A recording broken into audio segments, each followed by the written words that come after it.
and thank you for your patience with the inconsistent schedule of these meditations over the last few weeks. I dearly hope to be back on a regular schedule now and to remain there for the foreseeable future. I did not mean to be missing in action. Sometimes life gets in the way of life.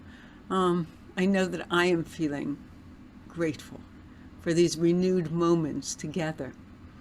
So as a way to center ourselves and return to our practice, let us spend a few moments now in our first break to breathe. Just to remind us, let's take our meditative postures, feet firmly on the floor or on the ground, I suppose, if you are outside, which would be a lovely place to be, or if you're lying down on the floor or standing even against a wall, if that's helpful, whatever is most comfortable. And let us allow if we're sitting, which I'm kind of starting from that as the assumption, and you can adjust if you are in a different position. Let's allow our hands to just rest comfortably in our laps, and we sit at ease, but also with some attentiveness. And let us just take an inventory of our bodies, starting from the tops of our heads, and even if we just imagine kind of wiggling our scalps, our ears, releasing our jaws, which I think hold a great deal of tension. I know whenever I start to release it, I feel the impulse to start to yawn as well. And we can roll our necks a bit. I don't know about you, but I hear all kinds of crinklings in rolling that neck. And we can scrunch our shoulders up around our ears and let them go. And flap our upper arms, our elbows, our lower arms, and once again, release our hands into our laps. And then I think, possibly even more importantly, is to think about our insides, and let us release our tummies. Let us release the places where we're holding on. Sometimes I feel we hold on inside for dear life. And if we can just let those go for a few moments. Around our waists, around our hips, our upper thighs. Again, we could flap our knees back and forth a bit, our lower legs, twirl our ankles, wiggle our toes. Even feel like we're digging our toes into the sand would be a lovely image. Close our eyes or rest them softly without really concentrating on what we're looking at.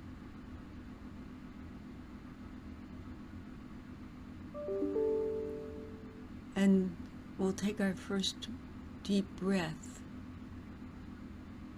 But even as my thoughts concentrate on that first deep, full, healing breath, I am conscious of being grateful for all of you and the opportunity to take this time out together.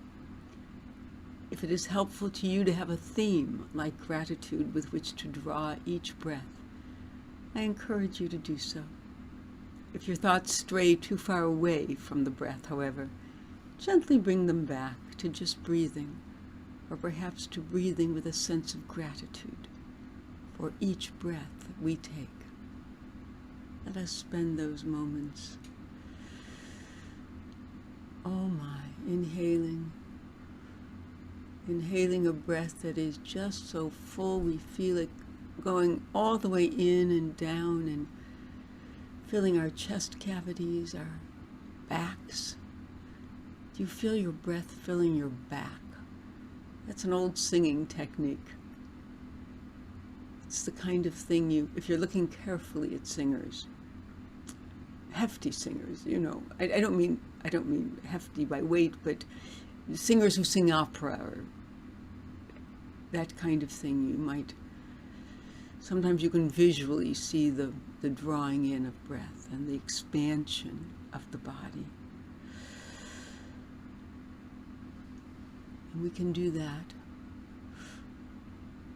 Take another little sip even while you're holding the first one, and hold it.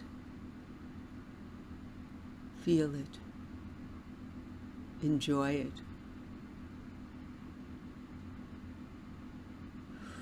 And then let it go. Slowly, or all at once in a big whoosh, whatever works for you.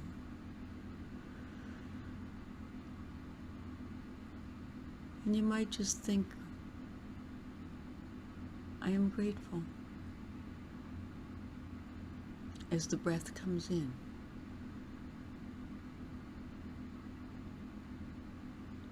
I can feel the breath. I can feel it moving through my body and touching all those places that need to be touched and released and appreciated. And then I release again. I'm grateful for the release. It completes the breath. Without both the intake and the release, we're not breathing. I'm grateful.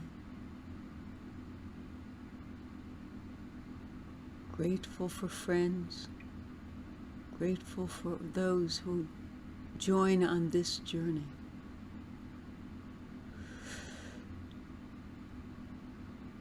And explore with me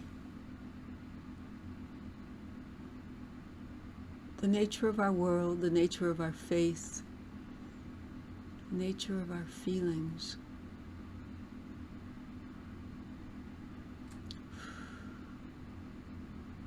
I am grateful.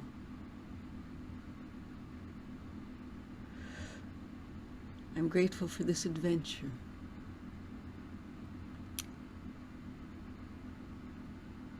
And its ongoing surprises.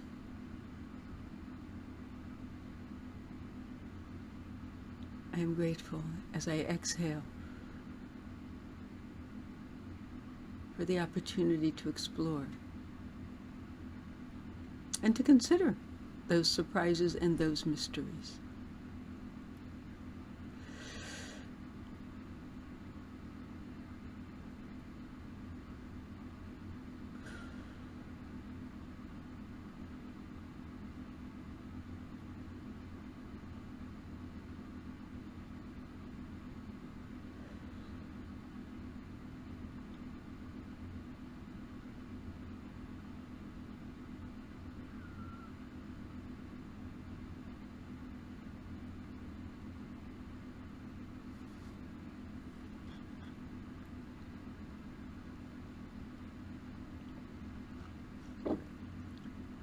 In the realm of gratitude, I believe I may have shared with you before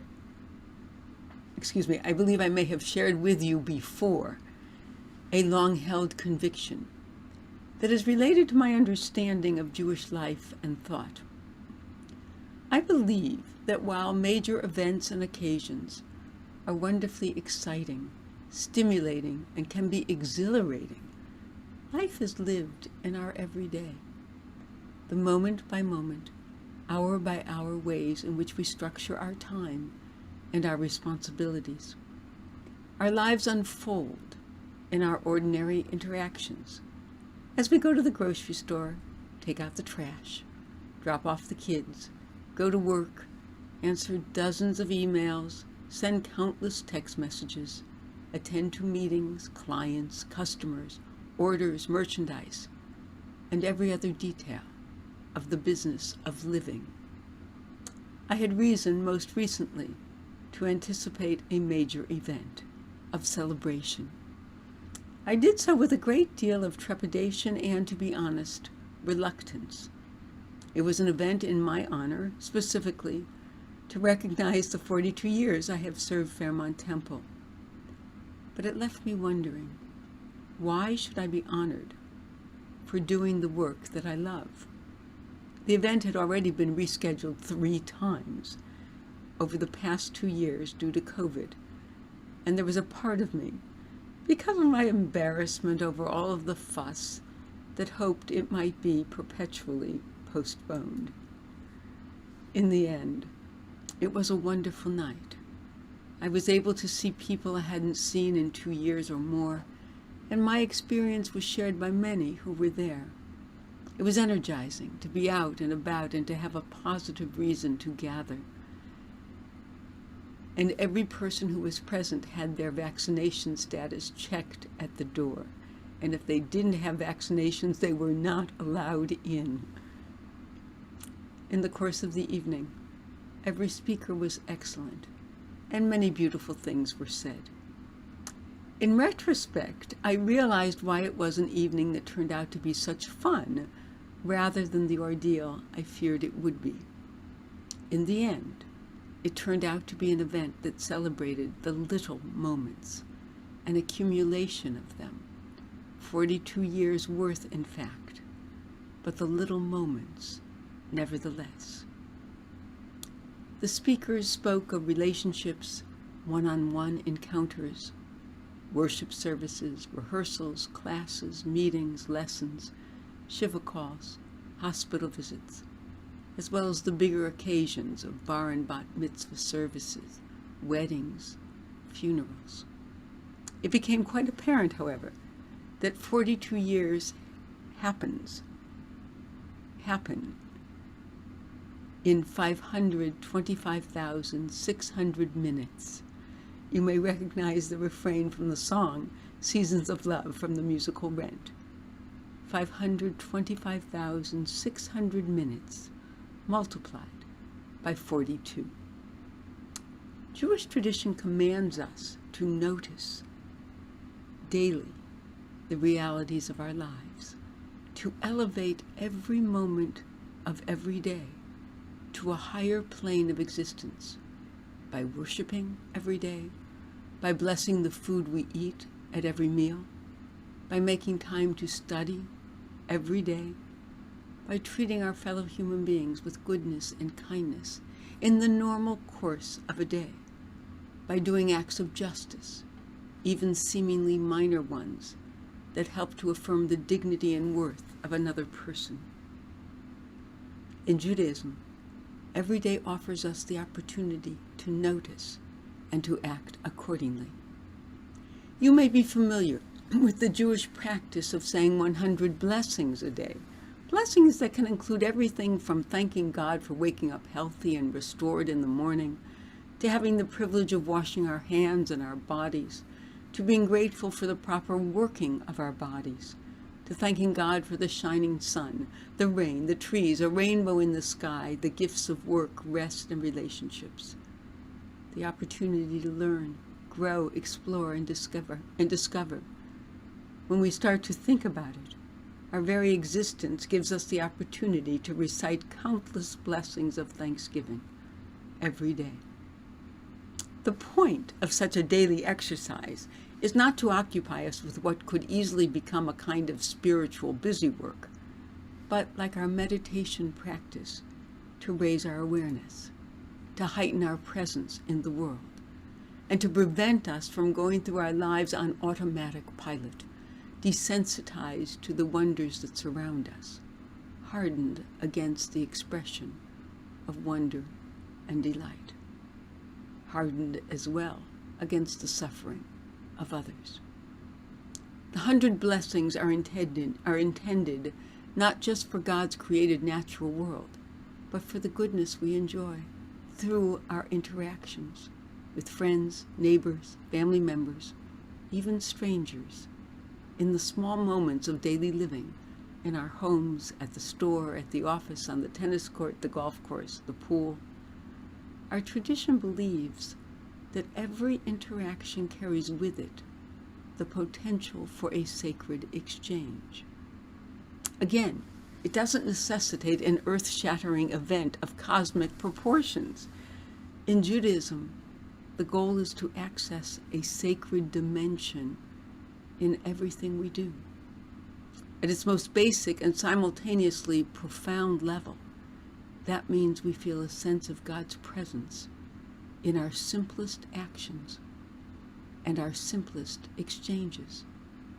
When we make the bed or sweep the floor, when we see a complete human being in front of us, not an it, as Buber would describe when we approach another for utilitarian function. Every human encounter has the potential to elevate us into a higher realm of interaction.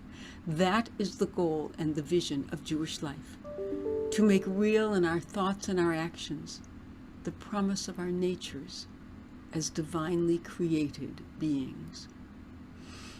At the risk of trying your patience, I would share two more thoughts that are inherent in this idea. I will often hear people describe their Jewish identification in the following way. The most important thing is to be a good person. I take issue with that because, as we have already seen, Judaism asks more of us than that. Being a good person is the beginning of a process whereby we seek to fulfill our God-created natures. There is more to being a good person than being polite or helping another person cross the street or giving to worthy causes. All of these are important, but they are just the beginning. For Jews, the ultimate goal is what Rabbi Irving Greenberg calls the dream, of making real in our world the vision of something whole and pure and unified, of something beautiful, meaningful, and peaceful, of elevating the mundane of our everyday to the sublime. Jews have dared to dream that outcome against all odds, all evidence, and every prediction. We have stubbornly held on to the belief that a world lived in God's image is possible. There is something else as well, a part of Jewish life that I find especially meaningful and most often neglected. We live with the imperative to beautify every action, every mitzvah, every celebration, every exchange. If all of life is sacred, or has the potential to be, then we have a responsibility to live it to its fullest, its most compelling, its most meaningful and beautiful. That is our task, our godlike responsibility.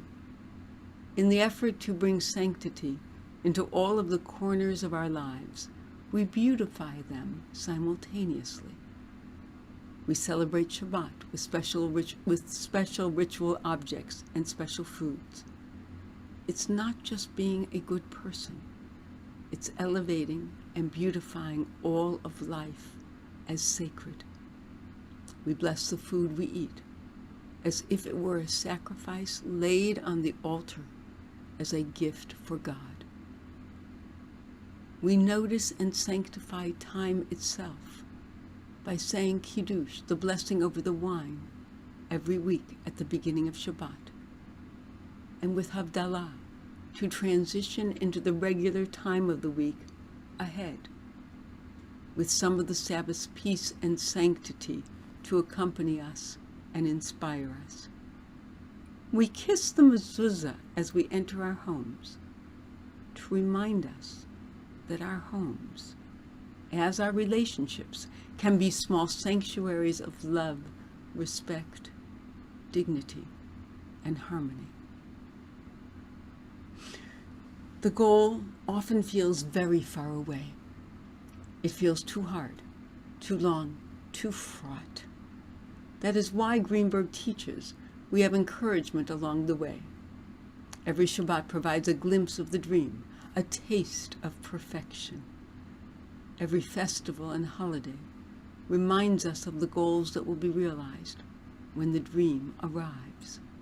Freedom, love, justice, bounty, joy.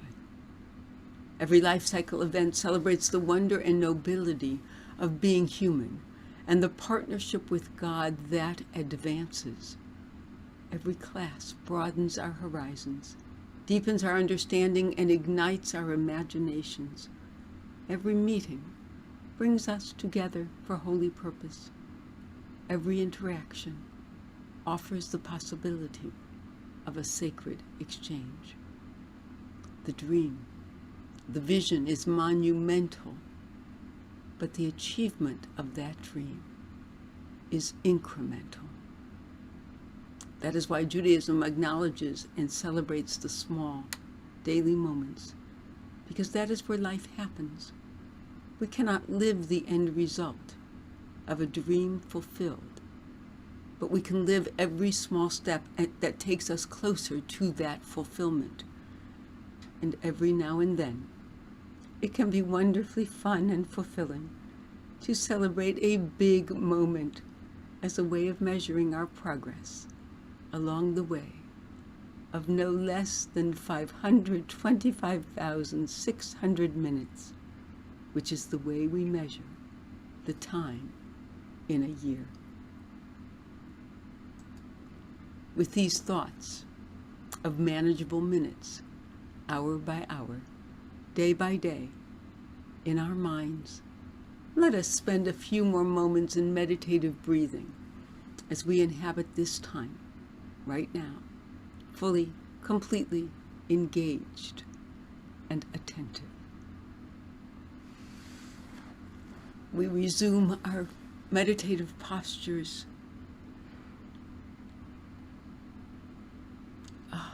Release all that is within us.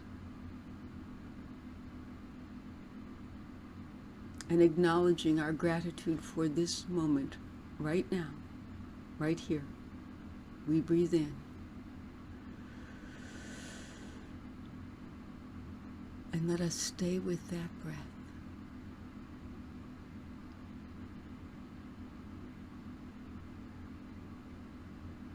Until we let it out again. And take another. And it is not necessary to hold each one. We can just breathe in normally. And breathe out. And notice. Are you breathing quickly? Does the breathing slow as you stay with it? Does it speed up because of a thought that comes across your mind? Let us just try to stay with the breath. And possibly the theme of gratitude.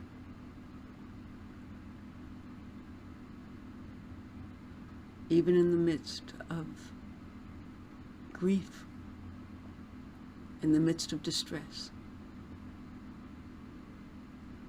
in the midst of anything that leaves us unsettled and unsure. Just sitting here together is reason enough to be grateful.